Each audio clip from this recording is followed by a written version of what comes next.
last Sunday morning, me mate Boomerang. Said he was having a few people round for a barbie. Said he might cook a burger or two. I said, sounds great, will Wallaby there? He said, yeah, and Veggie might come too. In 1983, comedian Ostentatious made the country's biggest-selling single ever. She said, I'll go with dingoes. Everything in the 80s in Australia had to be big.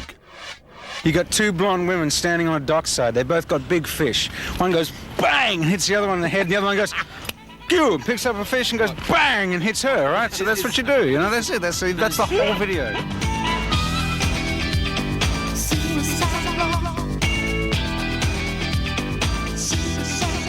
The 80s was the decade of greed, and everybody seemed to have a lot of money. It was before the stock market crashed, and everything was very opulent. All of a sudden, music became perfection. You know, there was no room for human error. Everything had to be note perfect, and it was perfection, which I think, in hindsight, is a pretty silly way to go with music.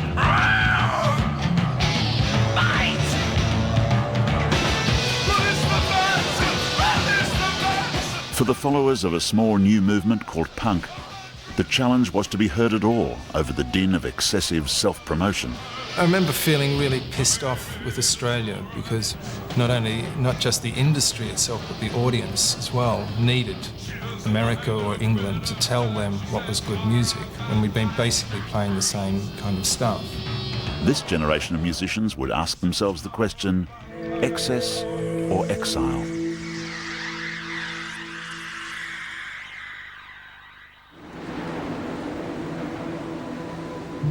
G'day. Thought I might be able to see America from up here. You're just across the Pacific, you know. Hello.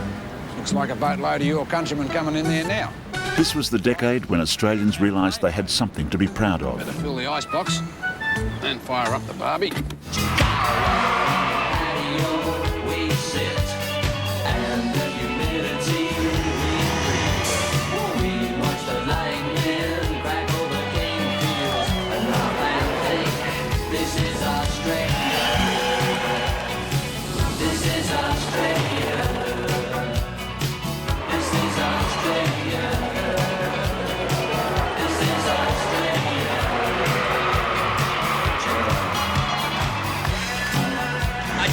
Any boss who sacks anyone for not turning up today is a bum.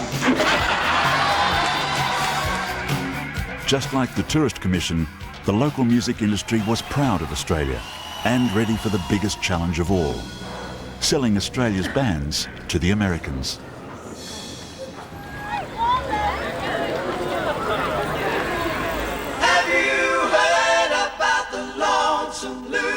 It was a group of survivors from the 60s who devised the initial marketing strategy.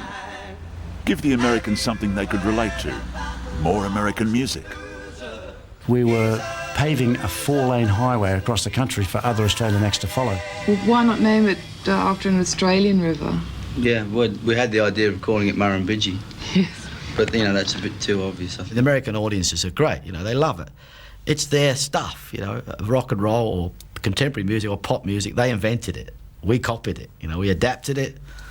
And to go there and sell it to them and have it appreciated by them was a great joy. It was fantastic. Little River Band's world was mellow, a West Coast comfort zone, stuck somewhere in the recent past. Friday night, it was late, I was walking you home. We got down to the gate and I was dreaming of the night. Would it turn out right? Now as the years roll on,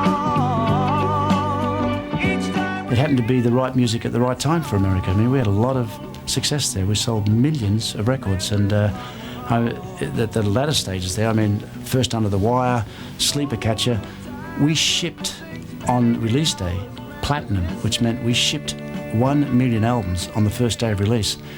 Try and do that today. Hurry, don't be late. I can hardly wait. I said to myself when we're old, we'll go dancing in the dark, walking through the park and reminiscing. If LRB's nostalgic sounds held America captive, Queensland's hillbilly premier, Joe Bjelke-Petersen, used less subtle methods to keep the Sunshine State firmly in the past. Hello, you kids. I heard you swearing. I'm putting you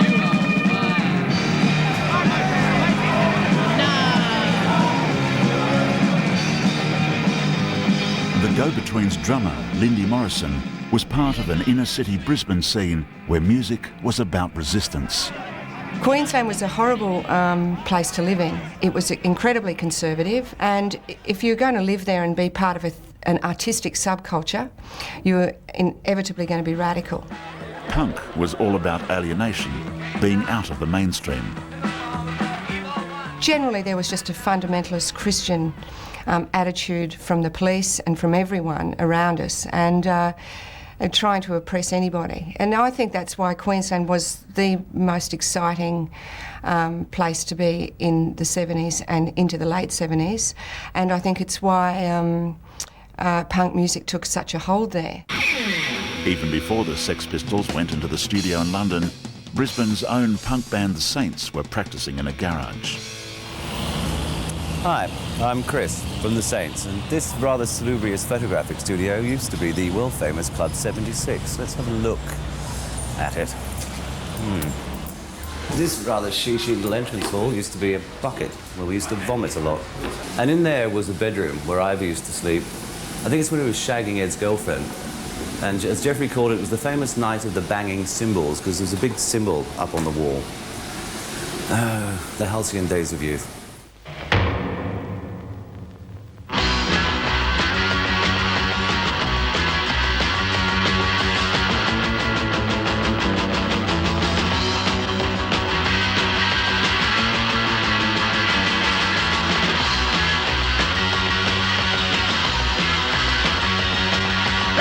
Calling on a phone, I've got no time to be alone. Someone coming at me all the time. You better think I lose my mind, 'cause I'm stranded on my own. Stranded far from home. The Saints didn't try to break into the corporate music culture of the late 70s. They bypassed it. They paid to have their own single recorded and pressed, and they were signed directly to EMI in the UK, where punk was about to explode. I just think we thought we were big grown-ups and other people could do it, so why couldn't we? If I remember correctly, Ed was actually working in a warehouse, and if he hadn't have been working there and if someone hadn't have told him that you could do a custom pressing, it might have been different. I'm Stranded was about being marooned in deep suburban space. You gotta leave me alone, 'cause I'm stranded on my own. I just thought it was odd to see like punky rockers in this sunshine. It didn't make any sense to me at all. Because I guess it's very difficult to keep your mohawk up when it's 100 degrees. Pockets of punk-minded devotees around the country were taking note. We had a whole lot of diverse kind of information coming in, but the Saints went on stage and they had the kind of fuck you attitude down like no other band I've ever seen.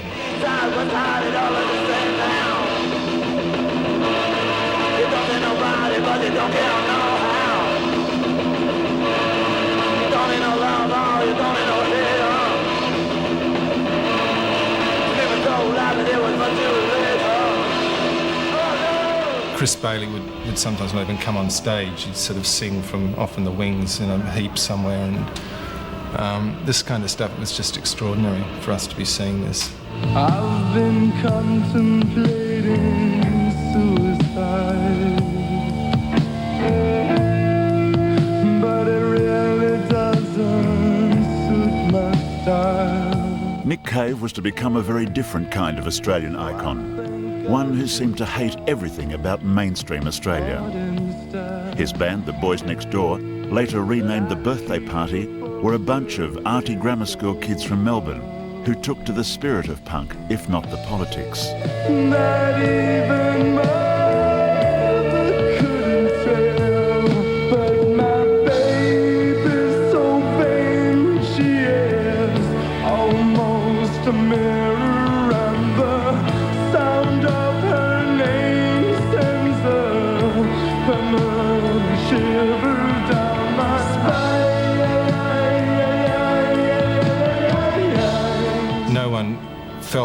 ever going to get anywhere. So you could make the kind of music that you wanted to make, or you could push the boundaries of the whole thing wherever you wanted it to go. Some characters worked both ends of the spectrum. At Richmond Recorders in Melbourne, sound engineer Tony Cohen recorded commercial acts by day and underground acts like Nick Cave by night. Oh, I can't remember the years. I'm all very foggy about that. I don't know why. It's just funny things happen in memory. I quite enjoyed it. I thought, you know, all the drugs and the mucking around, the rat-bagness of it all. Is that a word? Rat-bagginess? It was fantastic. But this was, like I said, the first introduction, and next thing I'm going down to the ballroom to check them out and things like that. In the end, I ended up going and seeing their gigs from outside because it was so damn painful. I'd have to stand outside to be able to enjoy it.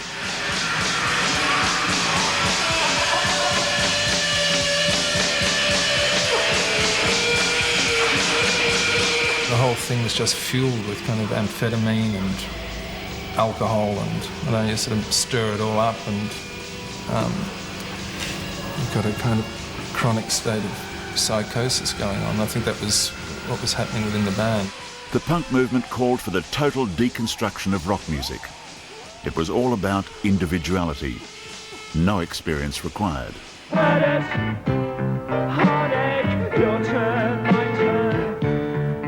With two men like Rob, I mean particularly Robert, he was so feminine. We had such a hard time in all the pubs, really. You know, we got, at Narrabeen, we got, you know, thrown off the stage. The managers just came and said, you can't play, you know. Well, he didn't realise it was hip not to be able to play. The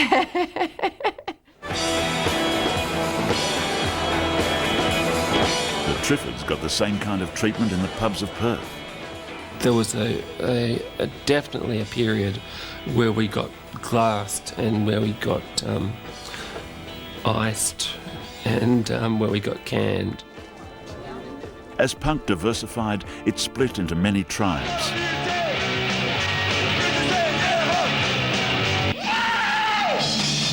The corporate culture of cock rock was challenged by do-it-yourself bands with tone-deaf singers, wimps playing synthesizers, and, most shocking of all, girls on bass and drums. You get these men, you know, standing in the audience going, you know, sit on my face, and Deb and I'd go, why is your nose bigger than your dick? You know, and we did feel that it was very unfortunate sometimes that the focus of the band were tits. You talk about peanuts and baby, your friends applaud. What am I expected to do? Shout man overboard. We were all wearing black. We all had stupid hairdos. You know, we were all sniff enamel. We were all falling over on Mandrax. We were all getting pissed until we, you know, couldn't remember what day it was. It was a very much close-knit. We all knew each other very, very well. Everyone was in a band.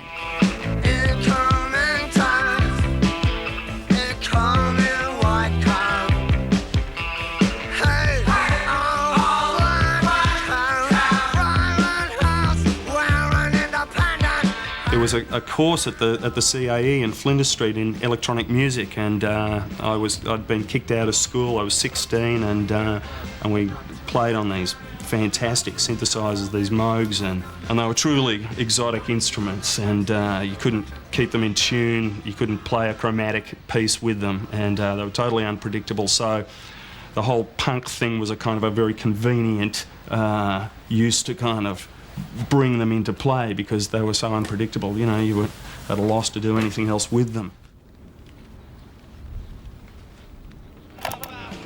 Punk was a cultural movement. It was growing, and it was subsidised by a unique government grant. Nearly everyone was on the dole. We felt that that was justified because we were creating something together. They know what the government's doing. They can't get a job. You know, they're getting all money on the dole. Right. They know about the government, but it's not. It's the average kid on the street, which is what punk is appealing to. You know, from the day one that you're born, sort of thing, you're sort of brought up to all these things that you should do and things you shouldn't do. As soon as you get into school, if you're a boy, you're taught how to play football and everything. The girls are taught how to sew and cook and things like that. Art school was another form of government aid, diverted to fund the new music scene. Right out of fear, I took a look into the daughter.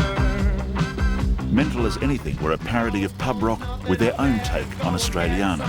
I was watching these guys who were in this rock and roll band, Mental as Anything. I was just out of high school, and they were all at art school. It just seemed like they didn't actually do anything. All they seemed to do was hang around drinking beer in each other's houses. And that's where the band sort of got its impetus from, all that time that was spent sort of drinking beer and listening to records and thinking, oh, we can do that.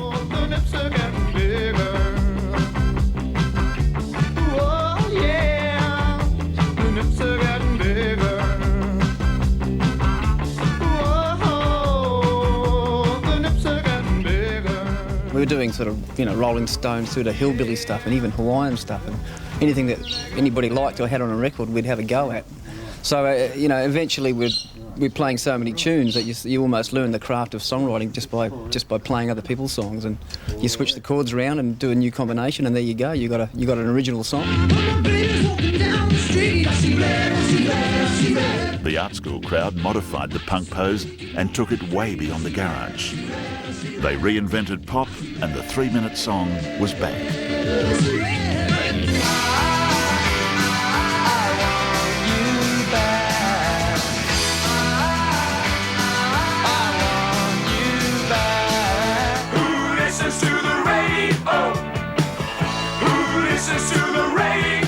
But catchy songs didn't always get played on commercial radio. As the punk generation began to master their instruments, many of their followers had to tune into new radio stations like Double J and Triple R to hear a new sort of Australian song. Anyone who knew the Go-Betweens or knew our music knew that we were essentially a feminine band. And that wasn't just me, that was the whole light of the boys. I recall a boy in bigger pants, like everyone, just waiting for a chance. His father's watch, he left it in the shower. From time to time the waste, memory waste, and the waste, memory waste.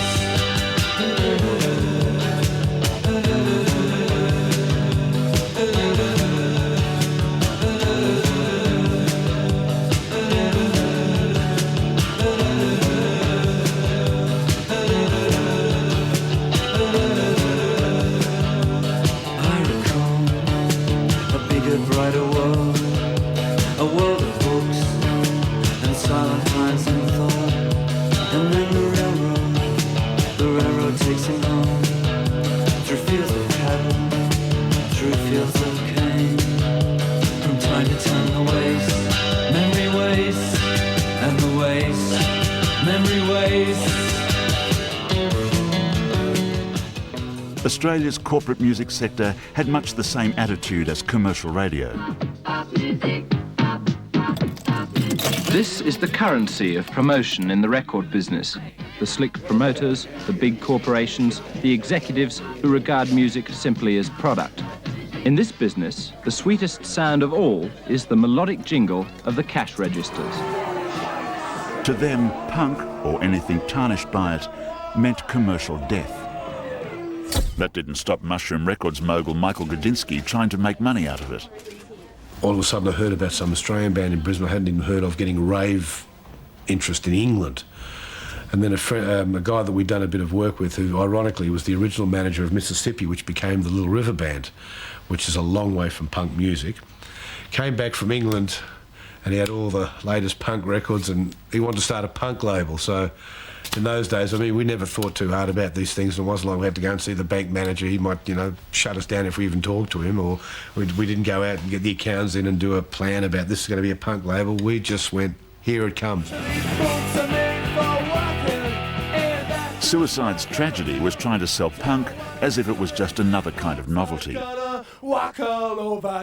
We marketed, we had chocolate bullets, we had to the point where we were sick of them, we had boxed them in the office, we had little cap guns, and this whole punk suicide thing, we signed about half a dozen acts, and the label was never successful, but out of that label came Nick Cave, James Freud, Sean Kelly, great people that went on to have phenomenal success. So that was really a time where we were right amongst, the punk movement, and some of the real hardcore punks thought, oh, this is corporate and this is all too contrived.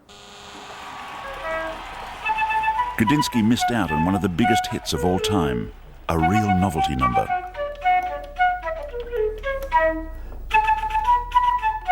A lot of it was tongue-in-cheek, a lot of it was satirical. And I think that was because of how we were brought up too. If you're not really sure what you're doing, often things get shrouded in humour. You think, oh well, kind of not quite sure what to do, let's have a bit of a laugh. Because I know that, I like that, I like to have a laugh. Here are men at work! Down Under was a strange concoction. Australiana with a reggae beat and piercing flute, written and sung by a Scotsman and produced by an American.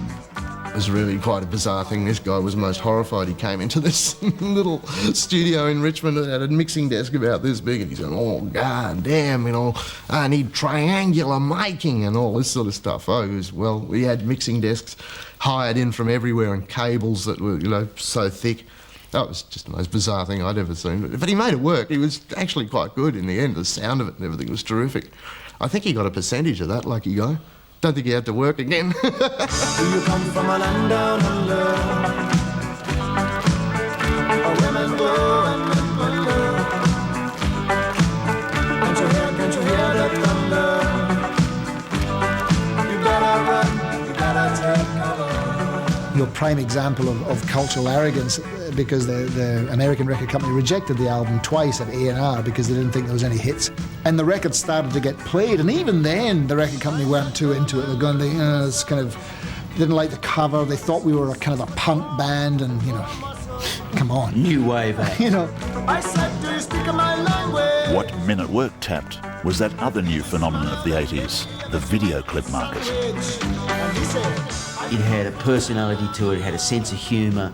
We were no longer just a record, but there was an identifiable, Colin in the kilt, the sort of silly stuff that we did, the kind of homemade aspect of it really appealed. Down Under might have been tongue-in-cheek Australiana, but it gave the salesmen their corporate soundtrack. And for the punks, it was a sign of much worse things to come. Those who couldn't take it anymore chose the road to exile. The Saints and later Nick Cave were the first of many who thought they'd find acceptance and success in London. Without making a plan or buying bus tickets, it just did seem inevitable that we would make it to London. And I'm not so fond of the English, so wasn't excited about that so much. I think what was exciting was just getting out of here. It's a sad state of affairs, because actually what was going on in Australia at that time was far more interesting than what was going on in London. There was far more original groups taking far more risks than what was going on in London. 35-1. Well, believe it or not, we've found Chris from the Saints over here in London, looking suitably cold and certainly not stranded. First of all, welcome to Countdown again. Thank you, Ian. I guess we encountered the last vestige of British xenophobia against her colonial cousins. We had absolutely zero credibility. Most of the articles referred to kangaroos, etc., etc. And I don't think, from a critical point of view, we were just lampooned as being some kind of like jocular ockers from the bush. I don't think they'd have to know what they're talking about at the time. What do you actually class yourself as? You just class yourself as a rather energetic rock and roll band, don't you? If you have to put a classification to your music. Yeah, talent, I think, as well. Yeah. Classification. Right. Hello, viewers of Countdown. We're Chris Bailey of the Saints, and here is our new single called Know Your Product.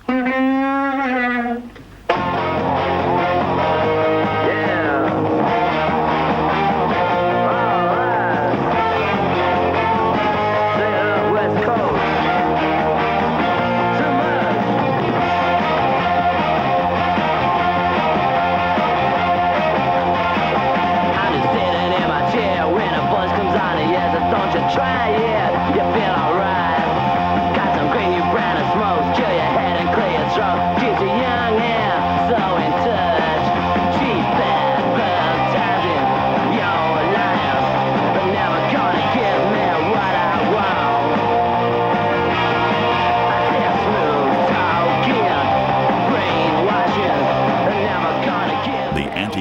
message of know your product made sure the Saints would never make it really big.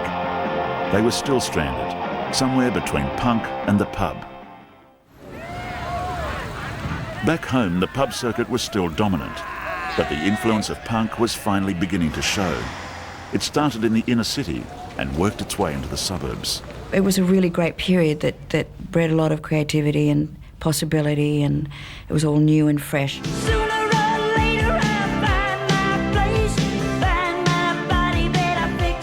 Chrissie Amphlett took on the beer barns with a sexually aggressive fashion statement.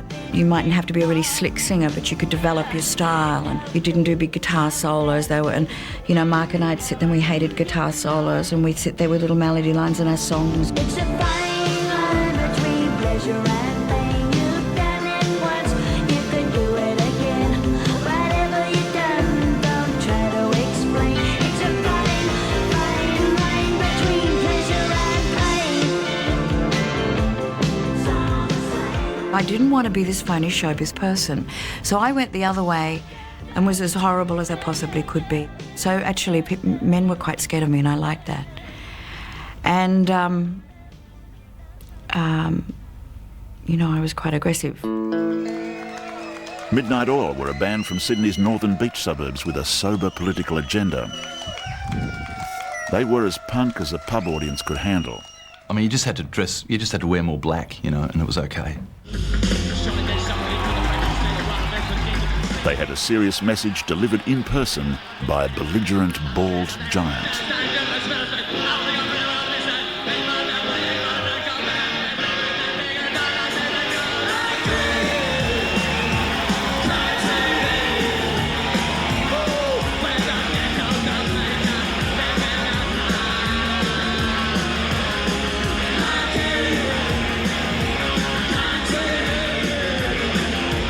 We didn't hate the suburbs. You know, we didn't sort of decide that once you played in a beer barn, you lost all your credibility. We actually thought that was a very good place to play. And I think for people, if they didn't agree with it, they just simply found it too strange. They just couldn't really make the connection, because rock and roll traditionally has been about cars and girls, and now we were, in a sense, trying to make it into being about something else as well. The same surfy crowd went crazy about INXS. There was a bit of a myth about inner city kids, you know. It was like get in there. It was, yeah, you know. But when I say myth, I actually mean that. I think, you know, it was sort of like dark and scary. They had enough punk attitude to be different, and Michael Hutchins looked and acted like a ready-made rock star. I nearly had to fire him once, though. Did you? Yeah, remember? You did? Yeah, I sat him down in front of the band truck and said, "Look, mate, if you don't start helping with the gear, you're out of the band." Yeah, I had a conversation like that with him, but you can't make him. You couldn't make him. He was like, no. Michael be off talking to girls while we're but that's the lead singer. So, carrying his microphone, you know. Do you need a hand with that, Michael? That's right.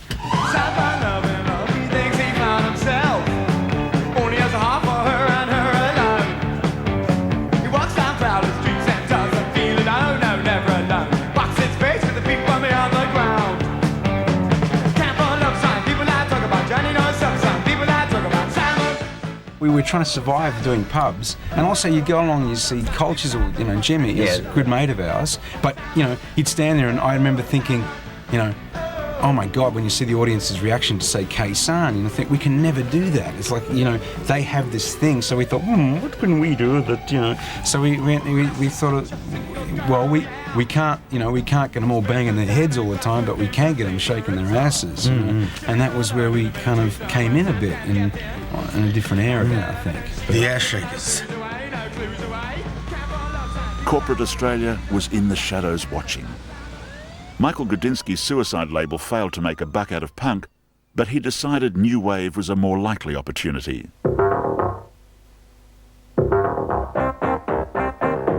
Given the corporate studio treatment, the Models became the ideal crossover band. Street credibility plus big production values. Their breakthrough single for Mushroom Records was I Hear Motion. The music from that song came out of not being very good at something. I was trying to work out how to play Stevie Wonder's Superstition, and I couldn't figure it out, and what I ended up playing was I Hear Motion. I wanna see you twist it around. A lot of the great sounds that were on that single and that made it quite unique for a bit of an Australian recording at that time was an English producer called Nick Launay, who'd worked with a lot of great people like Public Image and significantly Phil Collins on his, big drum sounds and things. So it was kind of a watershed in Australian production. It was when things started getting really excessive, really expensive.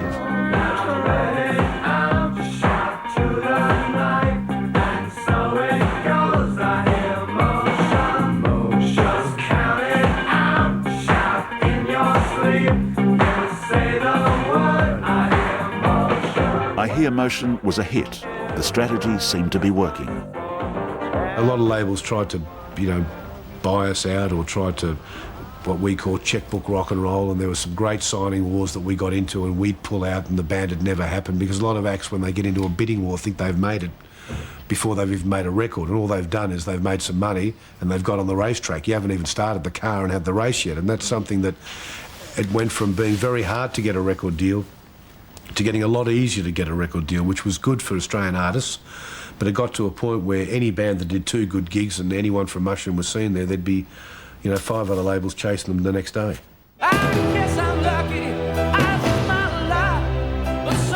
The new wave now got the corporate treatment. Big drums and luscious keyboards were going to sell them around the world.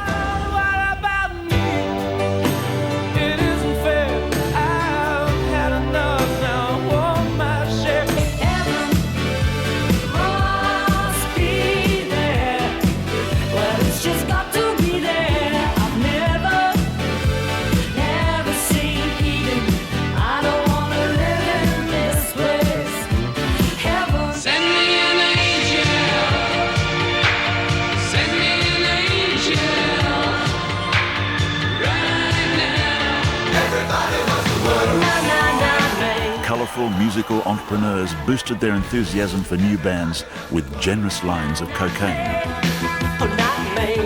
The Uncanny X-Men had a lot of fun flirting with the accessories of corporate excess. You had to pretend you had lots of money, big hair, flashy clothes, and play yourself like a millionaire, pretty much. Fuck off! Get the fuck out of here, cunt! Fucking get. Bands like Duran Duran and a lot of those overseas with the big film clips kind of set the pace. And, on ourselves, we used to work very hard at living up to that image. Like, if we had to make an appearance anywhere, well, we'd get a limo. So the kids could say, oh, well, yeah, they're doing well.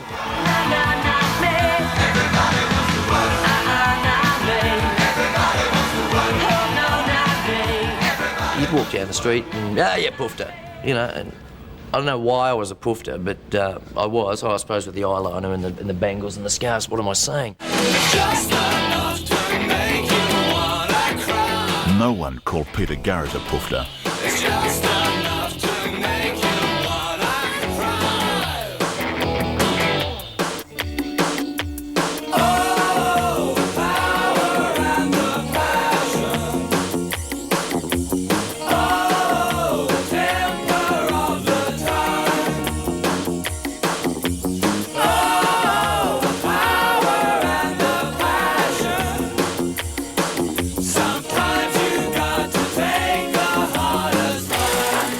Midnight Oil built a career preaching against the evils of this new yuppie world. To prove it wasn't all talk, Peter Garrett became a politician and nearly made it to Parliament. For many, many years we hung off the coattails of England, and I believe that now we're hanging off the coattails of one of the superpowers. I don't believe that's a good place for us to be. I think we need to have independent policies which take our own interest as being the first interest. To Midnight Oil and their party faithful, there was one TV show that represented all that was wrong with the rock industry. Once again, the man in the hat was everywhere. Do you not have one of these teleprompters? No, not yet. Definitely.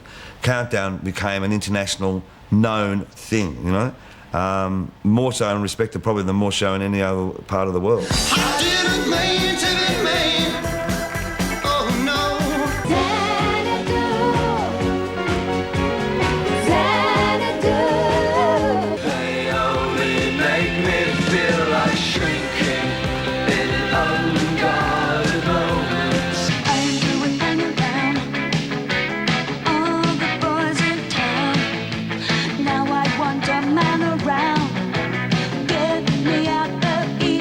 woke up the Americans that you didn't have to go via England, that this talent was here.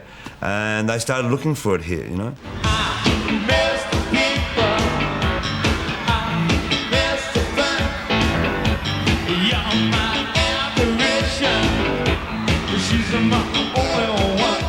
It was almost like, you know, like everyone was sort of, it was almost like sport, you know, like, was because the few bands were making headway overseas, and everyone would turn on Countdown to see, you know, how they're going, what's happening. And everyone was proud of, you know, like the local bands that were sort of kicking goals overseas. We're now at the entertainment centre where INXS have just gone off stage. This place is electric. If you were promoting Oz Rock, you were a patriot. They're very proud of themselves. I know they're going to take off in the States. Talking about the States, let's have a look at the US top 5 for this week. If ever there was an Australian wave, it was now. The band that defined 80's success was INXS. They took the smorgasbord approach and it paid off, especially in the US of A. By that time we really had sort of developed you know, a unique style that, as John just said, you know, that sort of fusion of sort of funk and rock.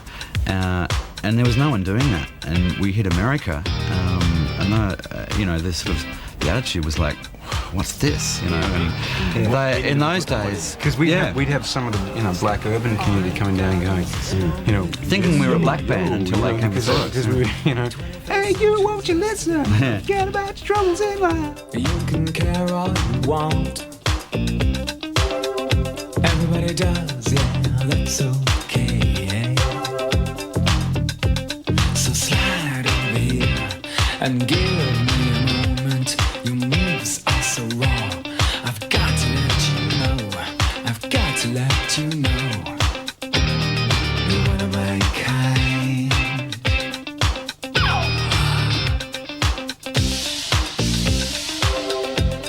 I need you tonight. For a while, Oz Rock was gold.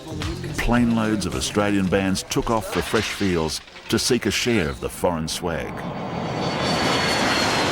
Cultural ambassadors, I think we're spreading Australian entertainment to America and playing a big tour of America and Canada.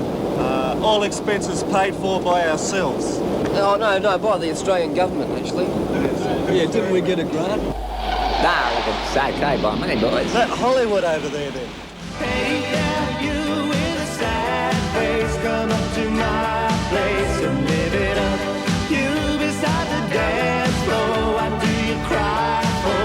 Let's live it up. We had a hit in Canada. We cracked a few things. We cracked a lot, yeah. We cracked a lot of things in America, but not the top 40. Not the scene. Live it up.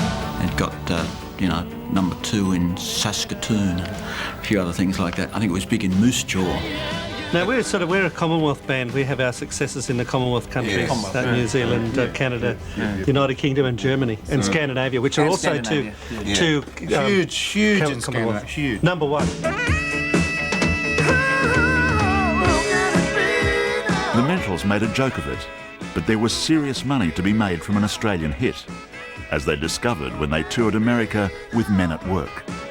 Their single was going up and our album was coming down, so we ended up being the support act for them, and that, you know, that was all breaking right across America at the time.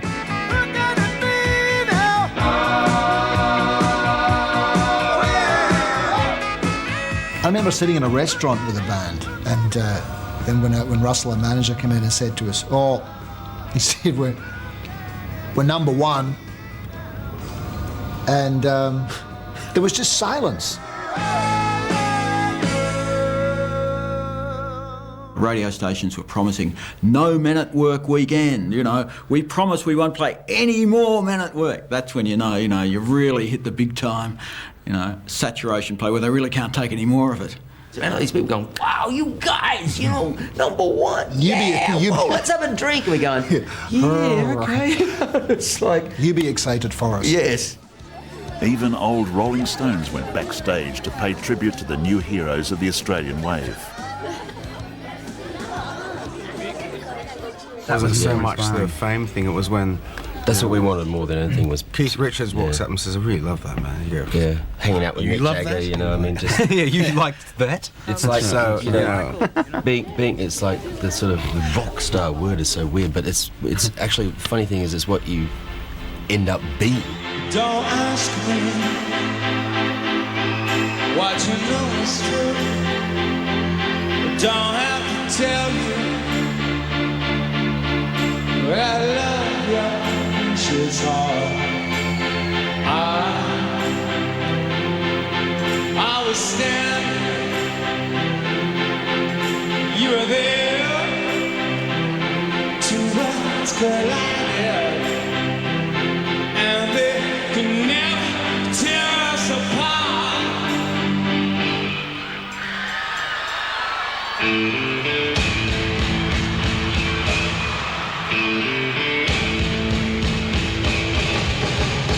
We can live for 1,000 years, but if I hurt you, I make wine from my tears. I told you that we can fly, 'cause we all have wings. Some of us don't know why. I was standing, you were there, two worlds collided, and they could never, ever tear us apart.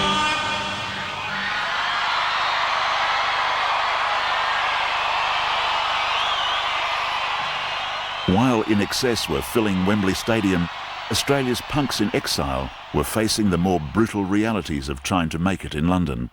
Actually, when we arrived in London, it was it was a truly depressing thing for us for a couple of years, 2 or 3 years.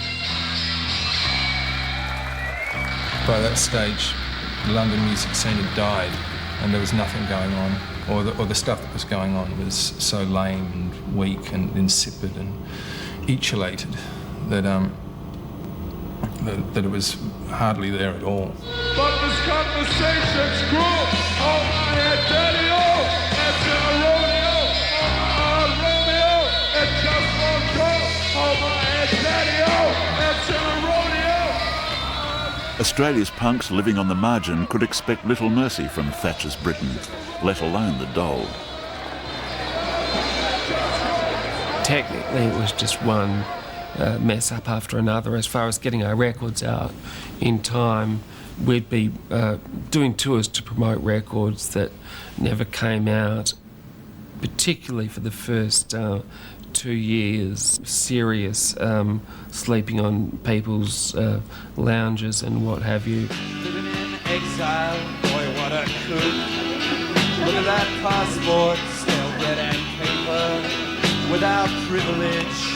If you live here, learn the language. I just don't think a lot of anyone could have really gone on with the kind of conditions that we lived under in the early 80s in London without doing some kind of drug. I think that a kind of anger and a rage developed over in London just towards our circumstances and towards a feeling that we'd been kind of ripped off. I do know that some of our most respected singers who used heroin said they couldn't write lyrics without being stoned. Now, I mean, and I saw that.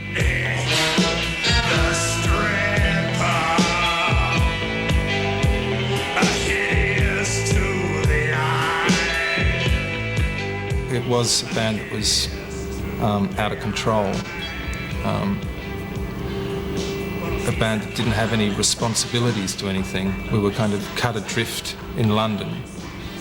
We didn't have to go home and see our mums the next morning or whatever. We were just sort of pretty much on our own and could do whatever we liked. A life of drugs and drudgery gave songwriters the space to reflect and create. The Exiles explored their own country from a distance.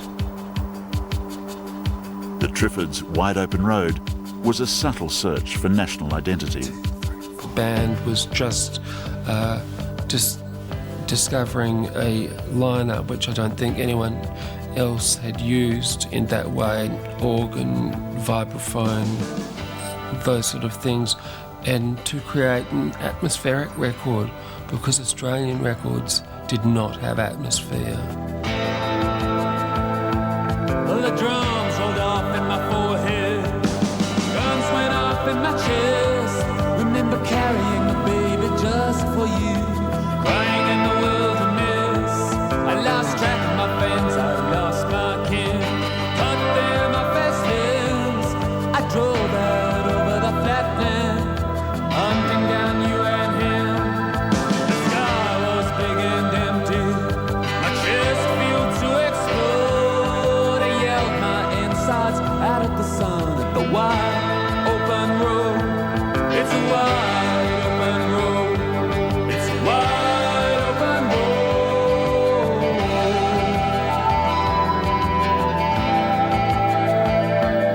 So how do you think it feels, sleeping by yourself? The one you love, the one you love, is with someone else. Then it's a wide open road. It's a wide open road. But the moody music of authentic experience wasn't what the British wanted from Australian bands. You got fairly used to their opinions fluctuating, and therefore you accepted graciously the Band of the Year tag, and then braced yourself for whatever bucket of slime was going to be dropped on you next.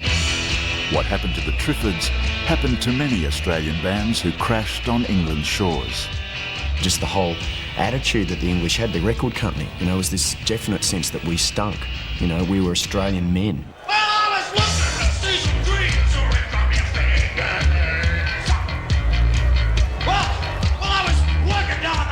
And we probably did, but I just remember, even now it makes my blood boil, just the attitude the English have to Australia, it's just this real intellectual snobbery. What a lot of it's got to do with their own insecurity, the idea that, a colonial society can actually emerge and develop a sense of itself.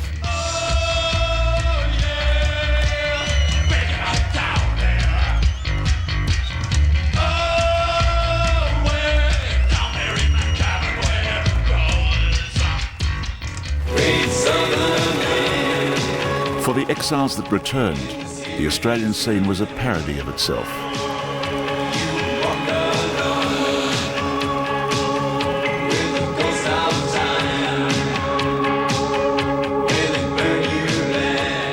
Inspired by the approaching bicentenary of white settlement, the video clip makers took to the air. Akubra hats and Ugg boots became rock accessories. National sentiment reached truly epic proportions when Glenn Wheatley brought Johnny Farnham out of retirement. He rechristened him John, then reinvented him as The Voice. You're the voice, try and understand it. Make the noise and make it clear.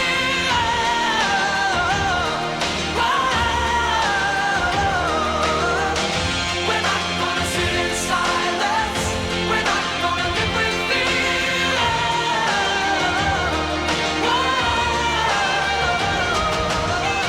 We threw everything at that album. I went out on a limb, mortgaging my house and doing all sorts of things to try and find the money to do this album.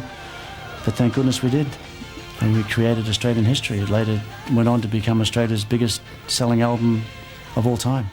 Even a few pub rockers got the corporate treatment.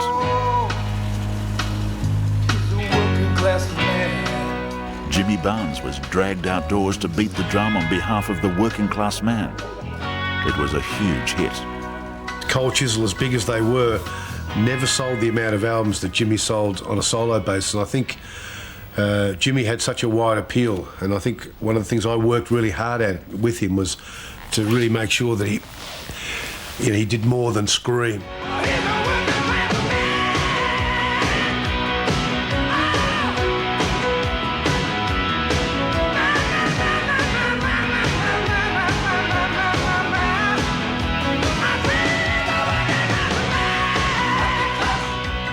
Michael Gudinski even hired a punk to write songs for the working class man. The Saints' Chris Bailey joined Jimmy at his country retreat. They're very serious songwriters, very serious, really, you know, like ponder the songs and sit, and I'd be thinking, yeah, give me that fucking thing, there you go, there's a lyric, boom, I've got to go and water the horse, you know, and then come back, you know.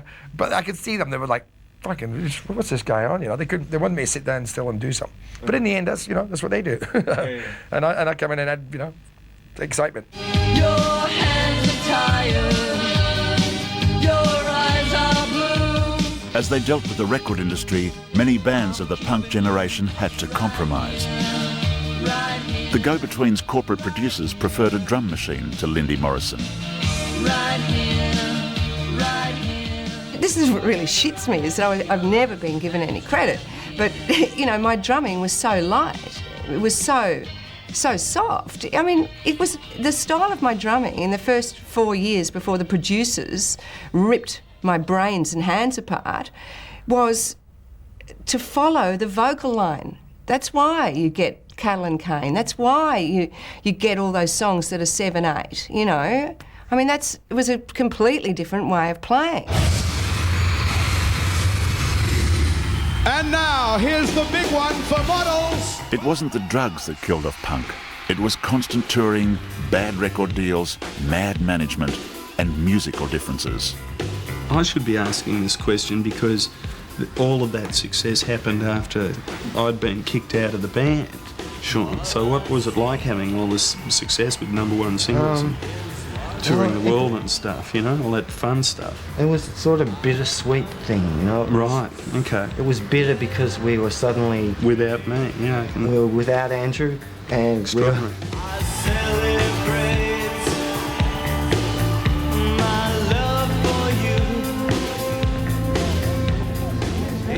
When you're in a rock band for 7 or 8 years, like, you become institutionalised. There's no doubt about it, because you're being carried from the van to the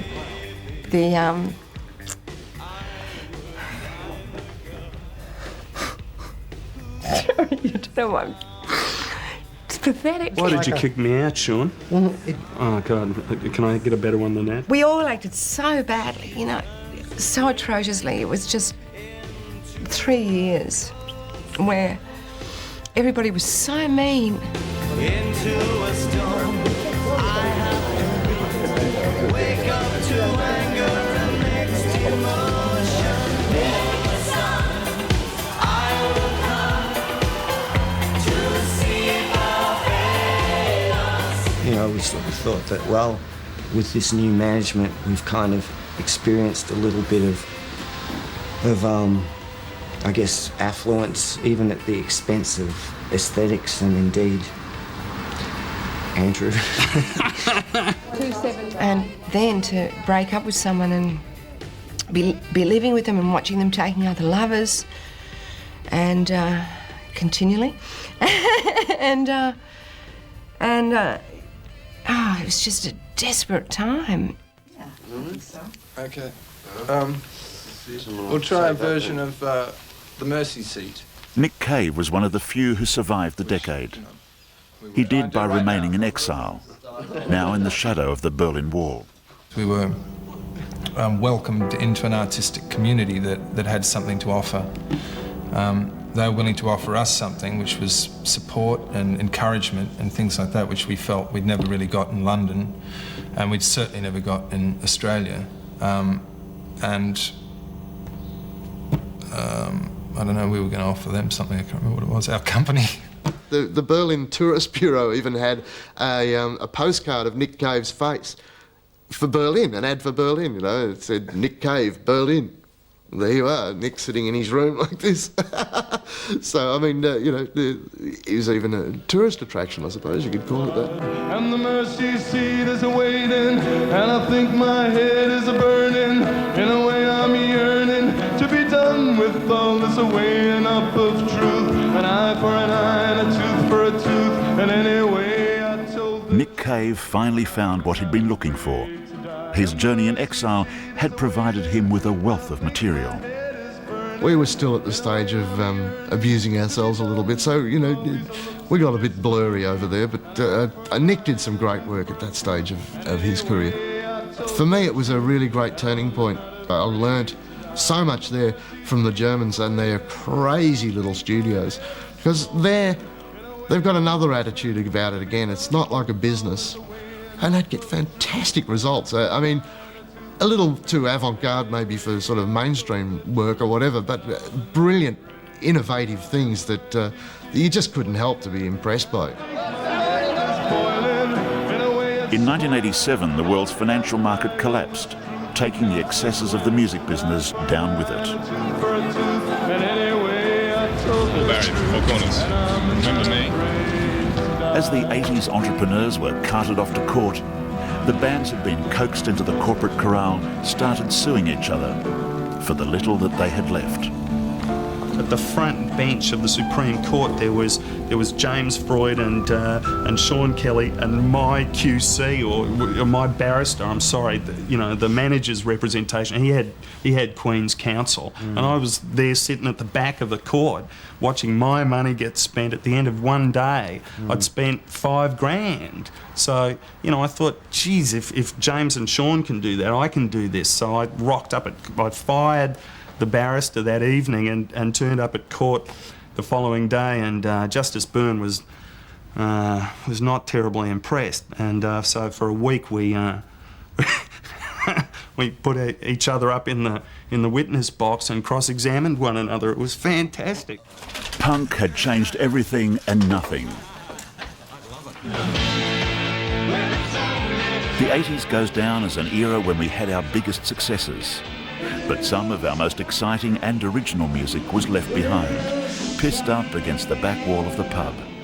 It was a great thing that the Australian music industry did for us, in that they just ignored us and didn't fuck us up. Like the ones that they did focus their attention on, of course, were doomed. Audiences would become more receptive to change in the 90s, and music would become more diverse. While Nick Cave was still ignored by mainstream Australia, anger would be the energy for the next generation. His songs would reverberate around the world, but he still comes home to see his mum. I found her on a night of fire and noise, wild bells rang in a wild sky. I knew from that moment on that I'd love her till the day that I died. And I kissed away 1,000 tears, my lady of the various sorrows. Some begged, some borrowed, some stolen, some kept safe tomorrow. On an endless night, silver star spangled, the bells from the chapel went jingle, jingle.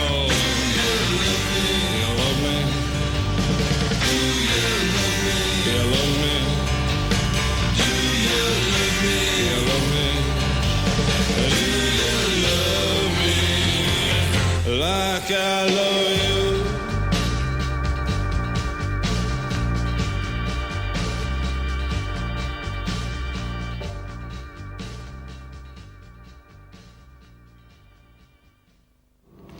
I mean, I had no interest in the mainstream of Australian music. I wouldn't even really know what it was. It was just, it's just as retarded as it is now, probably. We hadn't had, from early on, a lot of good experiences with our audiences. Initially, when we used to play, these suburban kind of beer barns and stuff like that in Australia, we were just roundly booed off stage or ignored. And the audience that we kind of picked up, the small audience that we picked up in Australia were dedicated in their way, but they weren't very expressive. So we were pretty used to playing to kind of dead audiences. And I don't know, I think that we kind of felt somewhere that if we behaved in a certain way, they would behave back, and then some kind of tension would exist between us and the audience. So if you kind of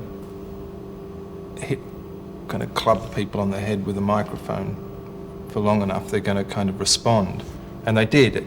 And this was fine for a while, but ultimately I think we became exhausted by the whole thing, whereas the audience just had this, they didn't have to do it every night, something like that, I don't know. But it just became, after a couple of years of it, I just used to walk on stage and loathe and hate them more and more, and not feel, instead of feel like a kind of performing ape or something like that. I don't think there are any democracies in groups. I don't think it's really possible. I can't really see how that works. I mean, for me, certainly in terms of ideas, not always in terms of the musicality of things. They were my ideas, and that they were, and that in that regard I was leading the group. Musically, it was it's fluctuated and changed very much over the years. I've always been in awe of the Bad Seeds and what they're capable of, and I was always very happy to give over these ideas to them and allow them to pretty much, in terms of the music, do with them what they wanted. And I still feel that way about them. Rock music has the power to make me feel violent. When I go and see it, I can go away from a rock gig feeling violent. I can't do that from reading a book. And I don't really feel that from looking at a painting. I think that music has incredible power. I think especially rock music is belittled from the art world, looked at as the very lowest form of art, right at the bottom of the ladder. But I actually think it's by far the most powerful, by far the most. Music in general is to me the most mysterious, something that I really don't understand. I write songs certainly for different reasons, but they're usually directed at a particular person or as a recipient of that song. And they're written for different reasons, as kind of declarations of the way I feel, or they're written to hurt, as acts of vengeance.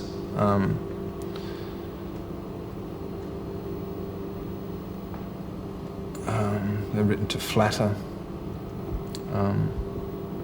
But they're definitely mostly written with a particular person in mind. For a long time, sort of wanted to be something else. I wanted to be a writer. When I started off, I wanted to be a painter. I thought these were all the kind of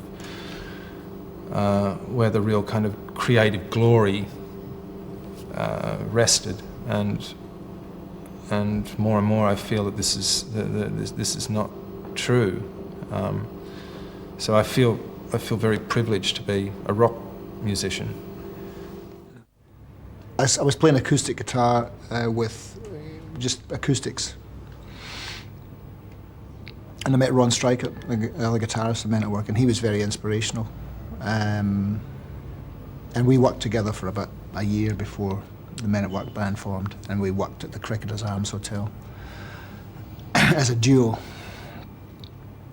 And that was great. That was a great time for me. The Cricketers Arms gave us an opportunity to play every week, regardless of whatever else was on offer. It gave us a place to go and to bring people to, and it was a real personal little gig, so people sort of treat it as their own special little secret, you know, and it's like, come down to the Cricketers Arms and see this band. So it's a free gig. Free gig. It was a small venue, so even if we only had 50 or 60 people there, it was packed. When we put 150 people in there, they were hanging from the rafters. I guess the other side of the Cricketers Arms was that because we were on the ground level and people were literally standing right in front of you, you knew whether what you're doing was working or not. You could see whether you'd got their attention or whether they'd just gone off into an alcoholic haze. And yeah, the end of my saxophone got used as an ashtray. I had an empty can of beer shoved down the end of it. I had people talking into the end of the saxophone. I don't know who they thought they were talking to. There was really only one label that were interested in the end, which was CBS, which, you know, was fortuitous for us because they were a big label and they did get, you know, released in different parts of the world, and you know, Peter Carpin signed us, and everything was quite synchronistic in a sense. There was an American producer in town and in Sydney, and it was experimental at the same time. It wasn't like they really thought, oh, this band is going to be huge or anything. But I think that there was certainly from Peter McKeon's point of view as an American record producer, he thought he really had something that he could mold in a sense, because he had good songs, and he had, you know, an interesting voice, my voice, and there were instrumentation also. Greg playing saxophone and flute. There was a lot of elements in the band that he could work with, and indeed did work with. And you know, it proved right. It proved